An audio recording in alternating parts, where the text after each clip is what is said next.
ठीक है। नुकसान शादाब चौहान, मैं आपके पास आ रहा हूं। चुनाव की तैयारियां तो आप भी कर रहे हैं और पूरी ताकत के साथ कर रहे हैं। बस सवाल सब इतना सा है, क्या इसी तरह से सियासत की जाएगी? इसी तरह के बयान दिए जाएंगे? बोला तो जाएगा, स्वास्थ्य की बात होगी, शिक्षा की बात होगी, मॉडल रखा जाएगा, लेकिन सोमनाथ भारती ने तो अपना दिल्ली वाला मॉडल उत्तर प्रदेश में दिखा दिया। पंकज जी, सोमनाथ भारती जी के साथ जो घटना घटी सियाई फेंकने की, और उनका जो मौलिक अधिकार है आर्टिकल 19(1)(d) कि कोई भारतीय कहीं भी जा सकता है, जो उनसे छीना गया, उनके अधिकारों का हनन किया गया, हम उसकी कड़ी निंदा करते हैं। साथ ही ये बहुत ही स्पष्ट है कि उत्तर प्रदेश में लॉ एंड ऑर्डर नाम की कोई चीज नहीं बची है। जहां एक विधायक के ऊपर पुलिस की मौजूदगी में हमला हो जाता है, वो इससे ज्यादा कौन होगा? जहां बदायूं के अंदर मंदिर में रेप हो जाता है एक बेटी के साथ, पूरे प्रदेश में। और रही बात सोमनाथ जी के बयान की, जो महत्वपूर्ण मुद्दा है, आज ही मेरठ के अंदर एक पंचायत की जाती है सीसीएस यूनिवर्सिटी में, जहां कहा जाता है कि मुसलमानों से का आर्थिक बहिष्कार कर दीजिए, लेकिन उन पर पुलिस कार्रवाई करके उनको गिरफ्तार नहीं करती है। लेकिन सोमनाथ भारती जी अगर प्रतिक्रिया देते हैं, अभी मैंने संजय सिंह जी का ट्वीट देखा कि भारती जी को यूपी पुलिस ने गायब कर दिया है, उनका फोन बंद जा रहा है, कोई जानकारी नहीं है सोमनाथ जी की। क्या इस तरह से करना सही है? मैं मानता हूं कि लोकतंत्र में भाषा की मर्यादा होनी चाहिए। हम लोग एक हेल्दी लोकतंत्र में विश्वास करते हैं, लेकिन क्या योगी आदित्यनाथ जी ने क्या क्या नहीं कहा, क्या गृह मंत्री ने क्या क्या नहीं कहा? हम पंकज जी, आखिरी बात मैं ये कह रहा हूं कि उत्तर प्रदेश के अंदर क्यों ये स्कूलों को देखने नहीं देना चाहते?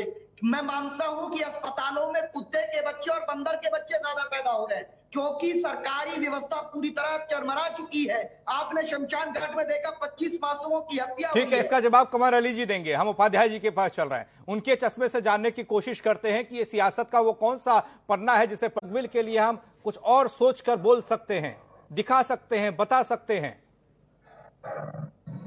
निश्चित पंकज जी, अगर कोई भी प्रतिनिधि या विपक्ष का नेता या पक्ष का नेता अगर शब्दों की मर्यादा को लांघता है, वो लोकतंत्र के लिए बिल्कुल अच्छा नहीं है। लेकिन सवाल ये पैदा होता है कि जब लोकतंत्र पर कब्जा करने का प्रयास करोगे, जब आप ये कहोगे कि अगर मेरी सरकार से कोई सवाल करेगा या तो देशद्रोही है, गद्दार है, आतंकी है, तो वहां लोग अपनी भावना जो है उसको प्रकट करने का तरीका भूल जाते हैं, और नहीं भूलना चाहिए। योगी जी की सरकार में पिछले 2 सालों में देख लीजिए, जिसने सरकार से सवाल किया, आजम खान जी का क्या हाल हो गया, डॉक्टर अयूब साहब पर एनएसए लगाया गया, डॉक्टर कफील साहब पर एनएसए लगाया गया, और दोनों लोगों को एनएसए को कोर्ट ने रिवोक कर दिया। क्या कि बनता ही नहीं है। सरकार ने बदले की भावना में कार्रवाई की है।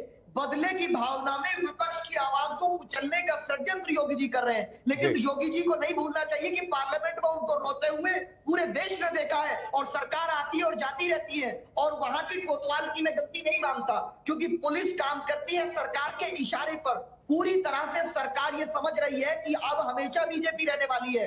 लेकिन याद रखिए, सरकार बदलेगी, अवश्य बदलेगी। सरकार को अगर इतनी चिंता है तो सबके सामने रख दे मॉडल। अगर योगी जी को भारती जी से प्रॉब्लम है तो आइए मेरठ में, शादाब चौहान योगी जी को मेरठ का मेडिकल कॉलेज दिखवाऊंगा।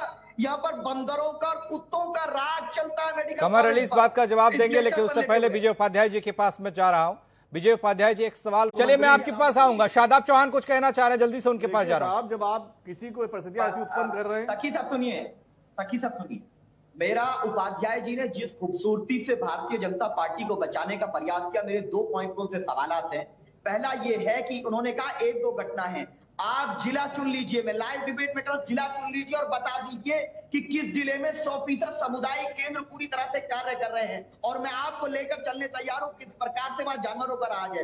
दूसरी बात, उपाध्याय जी कह रहे हैं कि बिल्ली और कुत्ते और बंदरों के लिए भी कानून है और उनको भी अधिकार है, वो भी मूवमेंट करते हैं। तो भाई साहब बता दीजिए, कब संसद में और विधानसभा में मुख्यमंत्री जी के बराबर में एक कुत्ता एक बंदर बिठाने वाले, ये कौन सी बात कर रहे हैं? सबको अधिकार, हम किसी को मारने की बात नहीं कर रहे, लेकिन इंसान को उससे खतरा है, बातों का कोई मतलब नहीं है, ये रेफरेंस अलग है। जी चलिए, ठीक है, अपनी बात रख ली ना।